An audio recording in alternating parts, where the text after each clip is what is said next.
मेरा नाम ज्योति लांबा है। शादी के बाद ज्योति उपेश ठक्कर मेरा नाम है। मेरे साथ ये हुआ, मेरे साथ धोखा हुआ है। अगर मैं उसकी वाइफ़ हूँ, उसने एग्री किया। अगर मैं उसकी वाइफ़ हूँ तो मुझे वाइफ़ का दर्जा मिलना चाहिए। अगर वो मुझे वाइफ़ नहीं मानता तो मेरे साथ गलती हुआ है। शुरू से बताइए कि क्या हुआ, मतलब किस पे आप आरोप लगा रहे हैं, क्या हुआ? उपेश ठक्कर, उपेश हसमुख लाल ठक्कर उसका नाम है। अहमदाबाद का बिजनेसमैन है वो मुझे मिला था मेरी फ्रेंड के बर्थडे पे। वहाँ पे हमारा नंबर एक्सचेंज हुआ और हमारी दोस्ती हुई, और ये सवा साल 1.5 साल हम लोग कांटेक्ट में थे। फिर वो 2023 में फरवरी में मेरे घर के नीचे आया। उसने मुझे शादी के लिए बोला, तो मैंने बोला ठीक है, तुम तो शादीशुदा हो। तो उसने बोला नहीं, हमारा डिवोर्स फाइल हो गया है, पेपर आ जाएंगे। फिर 2024 में वापस वो मुझसे मिलने आया। फ़ोन पे हम लोग कंटिन्यू बात करते थे, मतलब 10-10, 8-8 घंटे, 6-6 घंटे डेली एवरीडे हमारा बात होता था। फिर उसके बाद वो आया तो उसने बोला कि पेपर आने वाले हैं और मुझे शादी करनी है। 3 अप्रैल को 2024 में उसने आके मुझे प्रपोज़ किया। तो मैंने उससे पेपर मांगे, तो उसने बोला पेपर आ जाएंगे अभी कुछ टाइम के अंदर ही, आप शादी कर लो उसकी, क्योंकि मुझे मई में जाना है बाहर बिजनेस ट्रिप में। तो ऐसे करके उसने अपनी वाइफ से भी मेरी बात कराई, और उसकी वाइफ से मैं मिली भी हूँ मई में उसकी वाइफ से और उसकी भाई की वाइफ से, दोनों से मिली हूँ मई में अहमदाबाद में। उसके बाद यहाँ पे शादी हुई। शादी वाले दिन भी उसने पेपर नहीं लाया, तो उसने बोला था शादी से पहले पेपर ले आऊँगा, मैं शादी में आ रहा हूँ, मैं पेपर लेके आऊँगा। उससे पहले पूजा भी हुई है। वो बोलता है कि ज़बरदस्ती शादी हुई। वो 11 तारीख को पूजा भी करके गया है यहाँ पे आके, वो भी फ़ोटोज़ है हमारे पास कि शादी से पहले ग्रह शांति की जो पूजा होती है वो भी हुई है हम दोनों की। उसके बाद वो शादी के लिए हल्दी के लिए आया। हल्दी और शादी साथ में हुई है हमारी। और उसके बाद में वो वहाँ से 22 तारीख को गया, तो उसका बिज़नेस उधर है। तो उसने मुझे बोला कि मेरे को आना जाना पड़ता है, उधर शिफ्ट करते हैं। और मैंने भी एग्री किया कि शादी करिए तो मेरे को भी आपके साथ ही रहना है। ऐसा करके उन्होंने मई में उधर स्कूल ढूंढे बच्चों के। मैं मई में उधर गई, घर देखा, स्कूल देखा, फिर हमने डन किया। स्कूल डन होने के बाद हमने फ्लैट डन किया। फिर 8 जून को वो मुझे लेने आया। 8 जून को हम लोग शिफ्ट हुए। 9 तारीख को हम लोग यहाँ से गए। 8 जून को यहाँ पे था। बोला लास्ट दिन है, आप घूम लो फिर लो, अपने दोस्तों से मिल लो, फिर पता नहीं कब होगा आना। तो ऐसा करके 8 तारीख को वो मेरे साथ ही था लेमेंट्री होटल में अंधेरी में, क्योंकि मेरा सामान तो शिप पैक करके भिजवा दिया था। तो हम दोनों लेमेंट्री में थे। उसके बाद 9 तारीख को हम लोग जून में उधर शिफ्ट हो गए 2024 में। तो ऐसा करके अच्छे से रह रहा था। अगस्त में मुझे पता चला कि भाई उसने डिवोर्स नहीं फाइल किया, क्योंकि मैं उससे पेपर मांगती थी। जब उसको पता चल गया कि मुझे पता चल गया वो झूठ बोल रहा है, उधर भी कर रहा है इधर भी कर रहा है, तो हमारे झगड़े होने लगे। मैं उसको बोलती थी कि तुमने मेरे साथ ऐसा क्यों, पेपर दो, क्योंकि मैं भी फंस चुकी थी। मेरे बच्चों का स्कूल बोर्ड चल रहे हैं, वहाँ पे मैं आ भी नहीं सकती थी। उसके बाद उन्होंने धीरे धीरे हाँ मैं कर रहा हूँ, अभी कर रहा हूँ। उसकी वाइफ से भी मेरी बात कराता रहा कंटिन्यू। उसके बाद वो चीज़ें बढ़ती गई। फिर उसने आना बंद कर दिया। 15 दिन नहीं आता, 15 दिन बाद फिर आता, फिर कभी 10 दिन नहीं आता। फिर लास्ट में नवंबर के बाद उसने दिसंबर 6 को आया था। फिर सीधा एक महीने का गैप देने लगा। फिर 24 को आया, तब मुझे पता चला कि वो बाहर जा रहा है अपनी फैमिली के साथ में। स्विट्ज़रलैंड गया था वो 27 को, मेरे घर से ही गया था। उस वजह से हमारे झगड़े बढ़ते चले गए। तो उसके बाद जनवरी में उसने फिर यही कर दिया कि मुझे नहीं रहना है, ऐसा वैसा, फ़ोन उठाना बंद कर दिया, ब्लॉक कर दिया।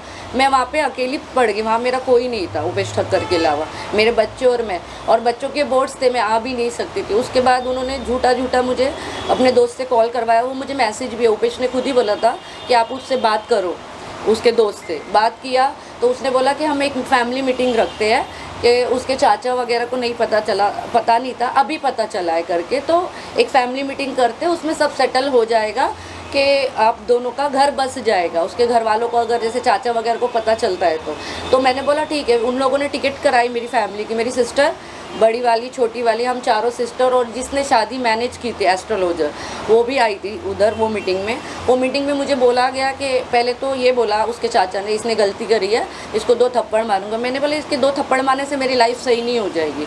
फिर उसके बाद वो लोग मुझे ऑफ़र करने लगे। मैंने बोला मुझे कोई पैसा नहीं चाहिए, मेरे को मेरा पति चाहिए। ऐसा बोल के ये मीटिंग चली। बोला मुझे नहीं रहना है, तो मैं आ गई। उन्होंने वो सोच समझ की मीटिंग बिठाई थी मेरे घर से आधा घंटा 40 मिनट दूर, और वो साबरमती में उनकी पहचान है, क्योंकि वो हिम्मतनगर गांव का रहने वाला है। अहमदाबाद अभी 2-2.5 साल से ही शिफ्ट हुए वो लोग। तो इसके लिए वहाँ पे उन्होंने 8 तारीख को मेरे खिलाफ झूठी ऐसी कंप्लेंट डाली। मुझे 8 तारीख को फ़ोन आया शाम को 6 बजे।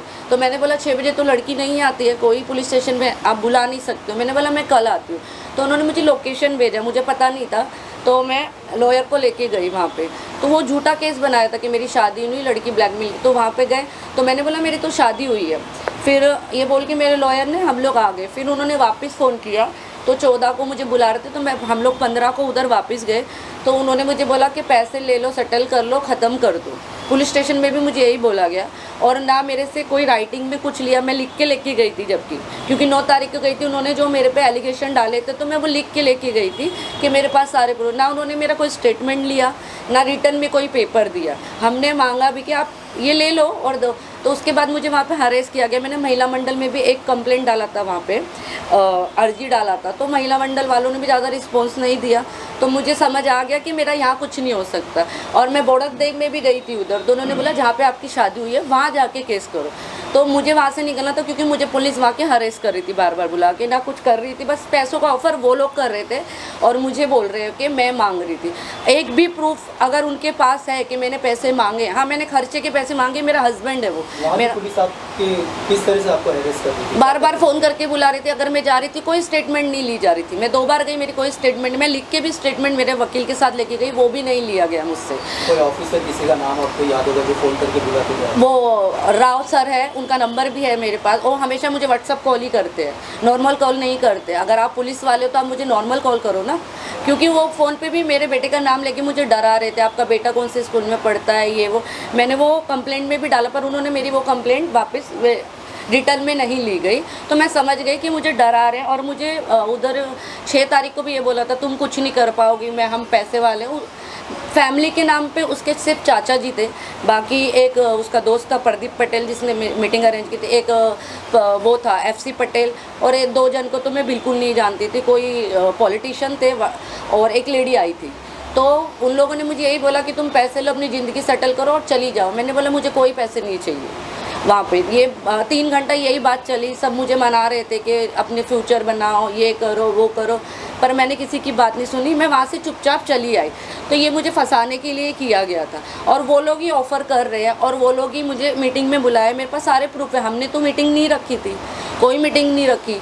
तो उसके बाद से मेरे को समझ आ गया कि मुझे यहाँ पे ये लोग मुझे बोल रहे थे पुलिस स्टेशन में प्रूफ लेके आओ। तो मैंने बोला पुलिस स्टेशन में कोई प्रूफ नहीं दिया जाता, कोर्ट में साबित, मैं आपको जेरॉक्स दूंगी, ओरिजिनल प्रूफ नहीं दूंगी, मैं कोर्ट में पेश करूंगी ओरिजिनल प्रूफ। मेरे पास सारे प्रूफ है, आप लिख के ले लो। उन्होंने मेरा कोई नहीं लिया। फिर मैं 17 तारीख को इधर आ गई। मैंने उनको बोल के आई कि मैं मुंबई जा रही हूँ। मैंने वो राव मुझे बहुत फ़ोन कर के परेशान कर रहा था, तो मैंने उसको झूठ बोला कि मेरे पास तो पैसे नहीं, मैं लोन निकालने जा रहा। अगर मैं उनको बोलती मैं इधर कंप्लेंट डालने आई हूँ तो मुझे और हरेस करते। तो मैं वहाँ से आई और 26 फरवरी से मैं यहाँ पे आई, फिर वकील ढूंढा, ये सब किया। 26 फरवरी से मैं इधर जा रही हूँ वर्सोवा पुलिस स्टेशन। 3-4 बार उन्होंने मेरी अर्जी ली, उसको फ़ोन किया, वो नहीं आया। उसके बाद बहुत प्रेशर के बाद उन्होंने मेरी FIR ली। FIR में भी उन्होंने वो नहीं डाला जो मुझे, अगर वो मुझे वाइफ ही नहीं मानता तो उसने मेरा एक तरह का यूज़ ही किया है ना, तो उस पर लगना चाहिए ना एलिगेशन। वो बड़ा आदमी है, उसने मुझे पहले ही धमकी दी, तुम मेरे खिलाफ़ कुछ नहीं कर पाओगी, मैं सब कुछ खरीद लूँगा, इससे अच्छा तुम जो मिल रहा है वो लेके चले जाओ। मुझे ऐसे डराया जा रहा था, मेरे बच्चों का नाम लेके भी डराया जा रहा था। उसके बाद उन लोगों ने यहाँ पे पुलिस भेजी। अगर आप मुझे गिरफ्तार करने के लिए पुलिस भेजो तो मेरे घर का एड्रेस तो था उपेश ठक्कर के पास, वहाँ नहीं भेजा जहाँ मैं पहले काम करती थी। अभी मैं 1 साल से वहाँ हुई ही नहीं, 1 साल हो गया मेरे को काम छोड़ के, जब से पिछले मार्च से जब से उपेश ने मेरा काम छोड़ा, मैं वहाँ कभी पैर ही नहीं रखी हूँ। वहाँ पे पुलिस भेज रहा है, इधर तो मेरे घर पे क्यों नहीं भेजो, सिर्फ डरा रहे हैं मुझे, और वहाँ बुला के मुझसे सेटलमेंट करना चाहते हैं और कुछ नहीं है। बच्चे कितने हैं आपके? 2। उसी से है? नहीं, पहले डिवोर्स हो चुका है मेरा। अभी आप क्या चाहते हो? मैं चाहती हूँ अगर या तो वो मुझे इज्जत से वाइफ बनाए जैसे शादी किया उसने मुझसे, नहीं तो उसको फिर वो 376 पुलिस वालों को लगाना चाहिए। उसने मेरा यूज़ किया शादी के नाम पे, तो मुझे पैसे धोखा दिया है। कितना दे रहा है आपको? मुझे 3 से 4 लाख रुपए महीने का देता था, जिसमें 62,000 रेंट जाता था और घर का खर्चा, और थोड़ा बहुत कैश देता था हाथ में घर के खर्चे के। छुड़ाने के लिए कुछ अमाउंट ऑफर कुछ किया है आपको? नहीं, मैंने मना, बोल रहे थे मुझे कि तुम क्या चाहिए तुम्हें बोलो, ये वो, मैंने कुछ बोला ही नहीं। शादी का फोटो है आपके पास? हाँ, शादी का फ़ोटो, वीडियो, पंडित, सब कुछ है वहाँ पे, फोटोग्राफी। हाँ है, उनकी फ़ोटो है, सब फ़ोटो है मेरे पास। हाँ। उनका नाम क्या है? उपेश हसमुख लाल ठक्कर। अंधेरी वेस्ट में कहाँ रहती हैं आप? मैं वर्सोवा में रहती थी, उसके बाद मुझे अहमदाबाद शिफ्ट किया गया। मेरा सारा सामान उधर है, मैं उधर से इधर बैठी हूँ। उधर के रूम ओनर का भी मुझे फ़ोन आ रहा है, उसने जनवरी से मुझे खर्चा बंद कर रखा है, रेंट वेंट कुछ नहीं दिया हुआ। यहाँ पे मैं मेरी सिस्टर के घर पे और जीजा के साथ में रह रही हूँ, वो लोग भी मेरा खर्चा उठा रहे ये हैं। आपका अरेंज मैरिज हुआ था तब शादी में कौन कौन थे, आपके फैमिली से उनके फैमिली से? उनकी फैमिली से कोई नहीं आया, तो उसने बोला कि अभी अभी डिवोर्स हुआ है, मैं 2-3 महीने में बताऊंगा, पेपर आने के बाद फिर मैं सबको ओपन करूंगा, आप मेरे साथ गुजरात चलो, अहमदाबाद चलो, तो मैं धीरे धीरे सबको बता दूंगा, वो जाए। फैमिली से कौन कौन? मेरी फैमिली से मेरी सिस्टर, मेरे पापा मम्मी नहीं है, मेरी बड़ी सिस्टर और मेरी बाकी सिस्टर, मेरे फ्रेंड, जो भी मेरे क्लोज के लोग थे, सब आए थे शादी में। ये शादी हिंदू रीति से हुई? हिंदू रीति रिवाज से हुई है, शिव मंदिर में। मैम जो कहते हैं अगर जो है अधिकारियों से नहीं होता है, कहीं ना कहीं जो है ऊंचे अधिकारियों से लगाया जाता है, अगर ऊंचे अधिकारियों से भी नहीं होता है तो न्याय की गुहार जो है कोर्ट में लगाया जाता है। क्या आपने पुलिस के खिलाफ जो है मुकदमा पंजीयन या कोई अपील की है? हमने डाला है कल, क्योंकि मेरे को 2 महीने हो गए, अभी 26 तारीख को पूरे 2 महीने हो जाएंगे, वो आराम से घूम रहा है, और जिसने गलती नहीं की है वो इधर उधर भटक रही है, और वो आराम से है राजा के जैसे अपने इधर।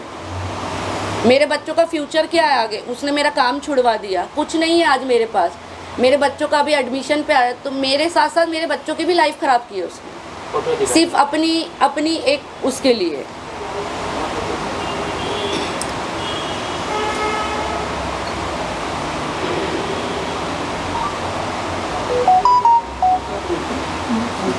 फोटो दिखा रही ये शादी का वीडियो में से मैंने बनाया हुआ है, पूरा वीडियो है शादी का। फोटो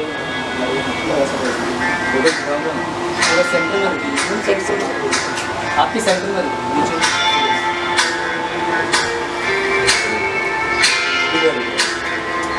इसमें चूड़ा भी पहनाएंगे, पूरा शादी का है।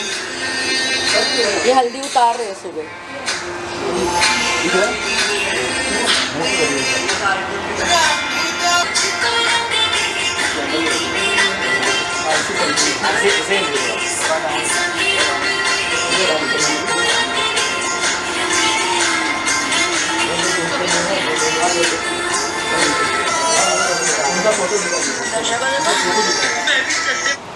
आपके साथ ये हल्दी का भी है, देखो खुद नाच रहा है, इसमें कौन सी ज़बरदस्ती शादी दिख रही है आप लोग को। ये हल्दी वाले दिन की है।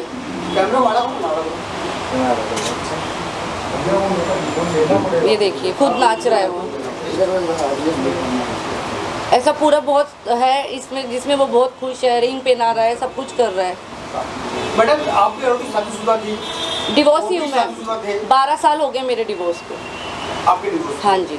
और आपने डिवोर्स का पेपर को दिया हुआ था? सब उनको पता है, उन्होंने खुद भी लिखा है अपनी एफआईआर में कि 12 साल पहले उसका डिवोर्स हो गया, उसके बच्चे हैं, उसको सब पता था मेरी लाइफ के बारे ये में। पता है 2 बच्चे आपके हैं? हाँ सब पता था, वो मेरे उन्होंने बच्चों सब से, किया उन्होंने मेरे बच्चों से भी बात की, उन्होंने एडमिशन भी खुद कराया उधर अहमदाबाद में मेरे बच्चों का। हाँ तो आप क्या चाहती है, मतलब क्या होना चाहिए आपके साथ में, क्या इंसाफ होना मैं ये चाहती हूँ, अगर उसने मुझसे शादी की है तो बीवी का दर्जा दे, अगर वो शादी को नकारता तो उसको सज़ा मिलनी चाहिए। चाहिए? किस तरह से सजा चाहती तो मेरा है? उसने शोषण ही किया है ना, शादी के नाम पे धोखा दिया है उसने मुझे, शादीशुदा होके भी मेरे से झूठ से शादी की। और अगर वो बोलता है तो 1 साल पहले उसने कंप्लेंट क्यों नहीं की? इतना बड़ा आदमी है वो, आज केस कर रहा है, पहले क्यों नहीं किया उसने केस? चलो शादी के बाद भी केस क्यों नहीं किया? मेरा यूज़ किया, मलेशिया घूमा मेरे साथ, कश्मीर मेरे को हनीमून के लिए लेके गया, मेरे साथ दिल्ली गया, मेरे साथ दुबई जाने का था, मैंने कैंसिल किया था, और मुझे वैष्णो देवी लेके गया, हर एक जगह घूमा है वो मेरे साथ। ये कौन सी ज़बरदस्ती शादी है? सारे प्रूफ है मेरे पास। आपने कहा कि आपकी और उनकी वाइफ से भी बातचीत हुई। हाँ हाँ, आपको क्या लगता है वो भी इसमें शामिल उसमें है? शामिल है, वो इसमें शामिल है, पूरी तरह से शामिल है। क्यों आपको लगता है ऐसी कुछ बात? क्योंकि हुई उसने आपके मुझे बात की, उसने भी झूठ में पूरा साथ दिया है कि हाँ हम डिवोर्स दे रहे हैं ये वो, और मुझे पता चला कि और भी उपेश ठक्कर का, जिसमें हनी ठक्कर पूरी तरह से शामिल है। साथ? आपने आरोप लगाया कि अभी तक उन्होंने डिवोर्स के लिए फाइल ही नहीं नहीं किया है, नहीं किया है। ये आपको कैसे पता चला? आपके पास इसका कोई प्रूफ है कि उन्होंने डिवोर्स के लिए फाइल ही नहीं किया था? वहाँ पे मेरे से हनी से बाद में बात हुई, जो झगड़े होते, हनी ने बोला कि नहीं अब वो हमारा कोई डिवोर्स विवोर्स नहीं है, मैं अगर तुम ज़्यादा बोलोगी तो मैं तुम्हारे खिलाफ केस कर दूँ। मैंने कर दो, मैंने उसको सीधा बोला करो, तो भी उसने नहीं किया। अगर वो उसकी वाइफ है, सबसे पहला हक बनता है उसका केस करने का, उसने क्यों नहीं किया? क्योंकि वो मिली हुई है। एक्सटॉर्शन का केस किया आपके ऊपर, हाँ वो एफआईआर में उन्होंने दिखाया कि आपसे शादी हुई है उनकी? हाँ, उसमें उसने बोला है कि उसने ये बोला है झूठ के ज़बरदस्ती शादी, तो इसमें ये नाच रहा कूद रहा है, खुद से आया है अहमदाबाद से, तो कौन सी ज़बरदस्ती शादी है? 2.5 साल 3 साल हो गए अभी शादी से पहले से, मैं उसको 2 साल से जानती हूँ। और यहाँ पे जो आपने FIR करवाया है वर्सोवा में, इसमें मेंशन है कि आपके और इसकी शादी हुई है? हाँ, उसमें मेंशन उसमें है। mention हाँ, और मैंने उसमें ये भी लिखा है कि हनी से मेरी बात होती थी और हनी भी मिली हुई। मैंने पुलिस वालों को बहुत बोला कि हनी के खिलाफ भी आप एक्शन लो, तो वो बोल रहे हैं उसकी क्या गलती है। मेरा मतलब 2 महीने के बाद बहुत ये करके FIR लिया गया और उसके बाद भी बहुत कम सेक्शन लगाए गए। FIR में आपने लिखा है कि आपके साथ यौन शोषण हुआ है, हाँ, लिखा है। तो फिर उन्होंने FIR क्यों नहीं लिया? शोषण का FIR क्यों नहीं लिया? पता नहीं क्यों नहीं लिया, हमने उनको बहुत बोला। आपको ऐसा लगता है कि पुलिस किसी के दबाव में काम कर रही है? हाँ, मैंने कहा 498 अगर लागू हो गया है मामले का, ये साफ तौर पे माना जाएगा कि पति तौर पे कोर्ट ने एक्सेप्ट किया है। हाँ। तो आपने आरोपी को क्या क्या नाम बताया 498 के अंदर? मतलब 498 अगर आप पे पुलिस ने आपका लिया हुआ है, हाँ, तो उसके अंदर आरोपी कितने लोग आपने बनाया है? आरोपी उपेश ठक्कर और हनी ठक्कर को मैंने बोला है। उनको पुलिस अरेस्ट किया है? नहीं किया, कोई एक्शन नहीं लिया गया। 498 की FIR कॉपी कहाँ है? FIR कॉपी है। ठीक है, थैंक यू। Thank you.